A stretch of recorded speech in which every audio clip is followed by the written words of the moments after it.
Hi everyone. How are you guys doing? This is what? The Velvet Lounge Life. Today is hopefully going to be a shorter video, but I'm just going to talk about the fact that I have been sorting through every single button that I own. And I have been diligent about really deciding what I want to keep in my own personal collection and sorting the remainder of the buttons into other categories for other people. Yes, there might be some that you guys want, as well as for projects in the future, charm strings, etc. So here is a tray of buttons that you have to decide, am I keeping this tray or not keeping this tray? So this is tray number 1. What are your thoughts? Put them in the comments. And that's a whistler right there with a single hole in the center right here. Yes, I'm keeping this tray. And I'm also keeping this tray. There are some sterling silver buttons in there. It wasn't common really to make buttons out of precious materials, but for the nouveau riche or rich, as well as those that inherited their riches. Yes, they had so much money. Like, for example, if you were King Louis of France, of course you had some, precious stones and or precious metals as your makeup for your outfit when everyone else is using cloth buttons or something else. Bone was popular back then as well. So I just want to show you guys some of the ways that I have divided out these buttons. As you know, I am a huge fan of the Ferrero Rocher um, large candy trays. They're made from a lucite plastic, and inside you have the little candy dividers where the little morsel of deliciousness sits. And these are perfect for storing your buttons for a couple of reasons. One being the fact that when you put a piece of bubble wrap over the top of this, or you could use an acid-free tissue paper, then the buttons stay perfectly in their little home nest without shifting and moving around. There is a little bit of a divot like right here, so some of your smaller ones might hop over, but if you add the acid-free tissue paper or the big bubble wrap, it keeps everything right in place. As a matter of fact, I'll show you one. So as you can see, this has a bunch of mother of pearl, mollusk, mop buttons in it, and you can see everything is still in its place because of this big bubbled bubble wrap. So the little tiny bubble wrap doesn't really work well at all. I mean, you might be able to do it if you fold it over several times, but if you just use a single piece of this and then you put the lid right back on, I could even shake this up lightly and everything stays in its place. This is one that does not have the bubble wrap in it. And you can see stuff still is in its place. It's just that when you move them around, things could get shaken up. If they're just sitting like still and in their nightly storage place, for example, obviously they're not going to move around that much. And then over here, I have, I'm not really sure what these are called, but I think that when people wear false nails or the tips of nails, I know nothing about that. I'm a natural nail girl. What happens is they have these little cases that they put the little pieces of nails in, fake nails in.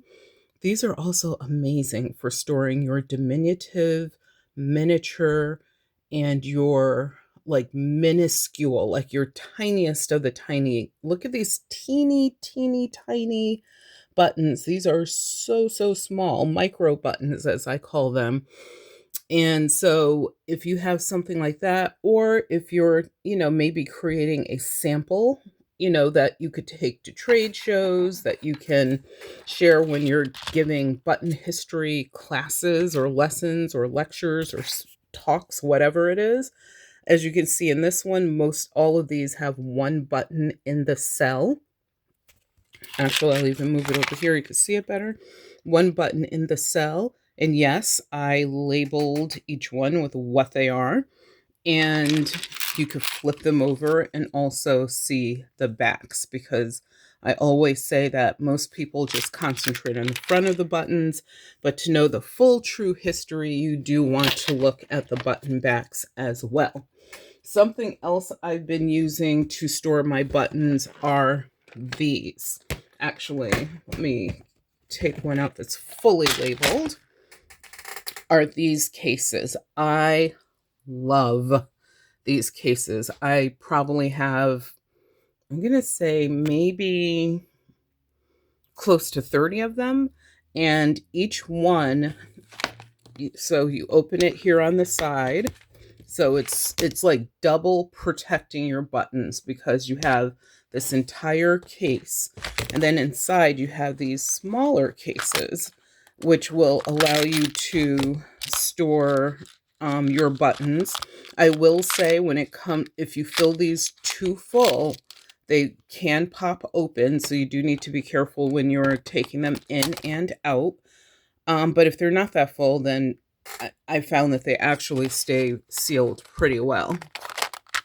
Here's some Bakelites you can look at. And the good thing is, of course, just like with the little cell things that I just showed you, these the same thing. You could see your buttons in the back. You can see them in the front, the sides, without having to open everything up, which I find to be convenient. And there's 1, 2, 3, 4, 5, 6, 7, 8, 9, 10. There's 30 of these small cases that fit in this one large case. So that's a lot of buttons, folks. And the cool thing is, they also come with these little labels that you can, of course, fill out, type out if you feel that inclined. And so that you could put your descriptions of what you have, because a lot of people, one of the other reasons I'm doing this particular video is I do receive a lot of questions in regards to, how do you store your buttons? What are the best ways to store your buttons? Another way that you can store your buttons is in one of these jewelry cases. These are used a lot at jewelry shows, even in stores, where, it just has the little latches here on the left and right. You open them up, you put whatever inside. And inside of these, I actually have, if you're from the junk journal world, hopefully anyway, what a Twinchie is. But I have some Twinchies in here I made. Some of them are button focused. It's another good way to store your buttons. This is a set of streamlined buttons here. And I have other ones, like these are Le Boutons buttons. And here's just a sample of a variety of buttons from various makers. So you can actually do it this way as well. And as you can see, you can add little things to the background, etc., to make the presentation more interesting. Here are some metal buttons. Some of those are Waterbury Button Company buttons, as well as others. And it's just fun. And then you close this up. And you could, once again, if you're doing shows, etc., you could take this with you. Or you can, as I do, store it in your studio and enjoy. Another method I use for button storage, as you all should know, are charm strings. This is a Waterbury button charm string, but it does feature other buttons on it. But 99% of these are Waterbury Button Company buttons. And this is in my dressing room. It hung as a swag, so you have something that you can use as a decoration however you see fit. But it is a good way to store a lot of buttons in one place. And also, once again, this is another, in my opinion, excellent presentation piece if you do shows and the like. And here's another one. This is my grandma and my uncle, two of my favorite people who are unfortunately not walking the earth with us anymore, but they would be well over 100 years old. They each lived to be almost 100 years old. So here we have a charm string, and look, we have a Santa. And yes, part of my Doc Martin collection. I know one of the things that someone asked, it was actually several people asked me a while ago, is, can I do a video or some videos on my various collections? So one day maybe I'll do that. So here, this is just a variety of buttons. As you guys know, or maybe you don't know, we're taking a little walk through the part of the house so I can show you the next area. But you might not know that I created a video series which is about charm strings, and it deals with how to make them, what they were really made of, why they existed in the first place, who the makers of those were. This man that I believe, and I could be wrong, but he may have been taking advantage of these girls to make them so that he can make some little profit. There, I'll link that video series in the description below so you could check it out. But here is, I should show this, a table that is in the living room or the formal sitting room. And here we have, of course, one of my junk journals that I created, but also on this table, and this is a table really, as you can tell, dedicated to the ancestors and my family. So here is a charm string that is dedicated to our daughter, who is,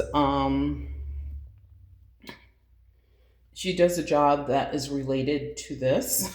That's what I'll say. And also on this, there are just little bits and bobs that she found over the years, that she enjoyed over the years. Actually, this is my charm string. Apologies, correction. I was like, wait, some of this looks like things that I enjoyed. This is actually my charm string. Apologies. I was a juror for several cases, but our daughter just have a job that relates to this at a much, much, much, much, much, much higher level. And then over here, this is the one dedicated to my daughter. And what they did when they created charm strings originally, and I mean very originally, is usually it was like girls who went to girls' schools, or maybe they were poor or didn't go to school. And when people visited, they would give them a little bit or a bob or a button, and they would string them along. And they would have this thing that if they had added 100 items, that meant that they would be a spinster. If they did not complete the charm string, so if you find original charm strings and they have more than 100 items on them, those are, there's charm strings. They just are not the original charm strings, which are rare and very hard to find, because remember, they were stringing on either a sinew that was really, really, really thin, or of course, a cotton thread that was also, of course, relatively thin. And if you think about it, cotton does not last forever. So the chances of you finding a charm string, let's just say from the 1700s, is, I'm going to say, probably not even possible. But did they continue creating charm strings? Yes. Look at these. I created these. And I created these over the years. It took years to create these. And yes, this definitely has, all of these have many more than 100 pieces on them. And so you can find them in different shapes, forms, eras, etc. The only ones that no one has truly, honestly found are some of the most original ones. Because the other thing is, when we as humans would, come across these things and grandma or someone needed a button, guess what they did? They were going to deconstruct these things and use them, because back then people actually made a lot of their own clothes. And if you did not make them, you had to supply whatever the seamstress needed to, or tailor, to create your clothing. And also, if there were other random bits and bobs, like for example, I'll look at this one.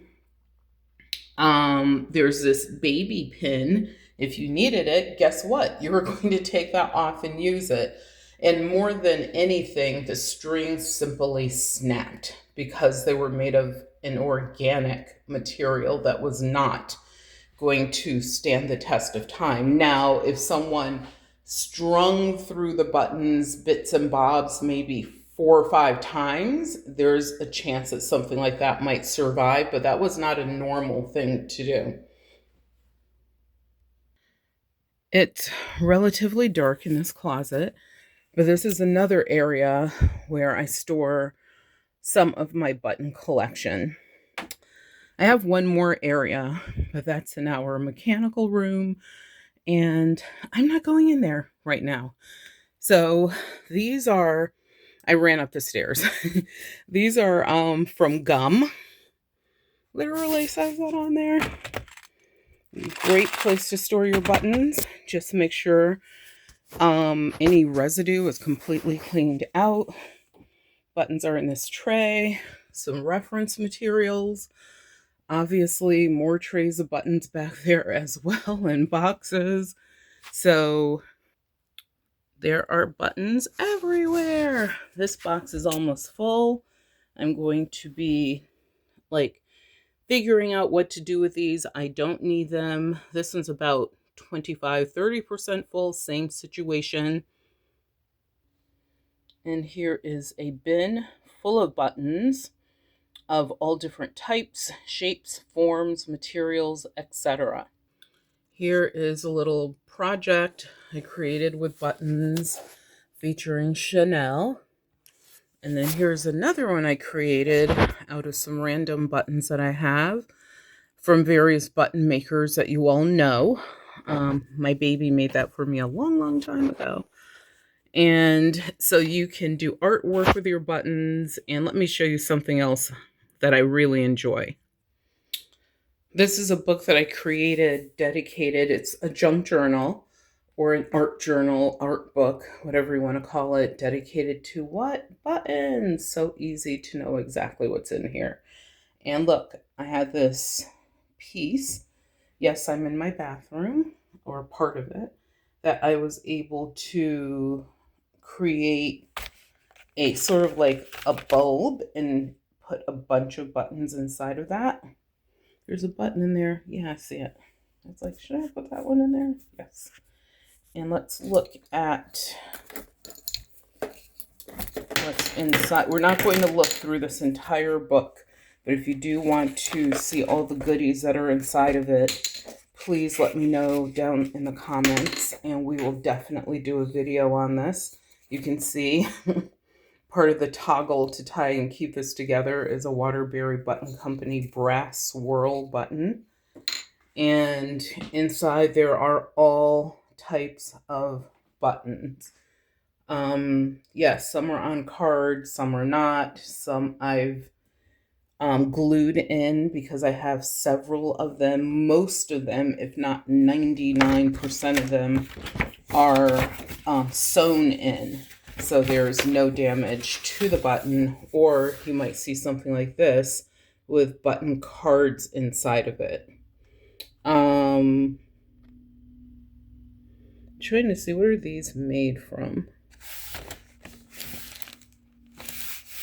Let's see, can we see the back? Oh, and I did this so that I can actually pull these out. I am not going to do that right now. Like I said, if you want to see details, let me know. These are a bunch of cult buttons. I have so many more.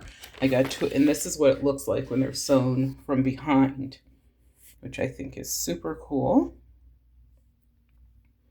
The light just went down on the camera, so let me see if I can enhance the lighting here. Does it say you're going to run out of battery? And I'm saying it's okay. There we are. We're back. But let me, like I said, if you want to, this is a very unique, very rare button. If you want to see more, you know, please let me know. As you can see, this is a thick book. It is full. But anyway, we will end right there for now on this beautiful page. And if you guys would do me a favor and hit the hype button, HYPE. It's next to or on the same line as a thumbs up button. So hit that while you're at it. Please leave comments. Please share the videos with other like-minded people. I have so many buttons and so much more history to share with you. Take care, enjoy your collection, and I actually found 3 more trays of buttons I have to sort through. So I thought I had sorted every button. So doing this with you guys was actually something that was good. Not just because I'm sharing with you and you're here, but because I found more buttons to look at. Yay!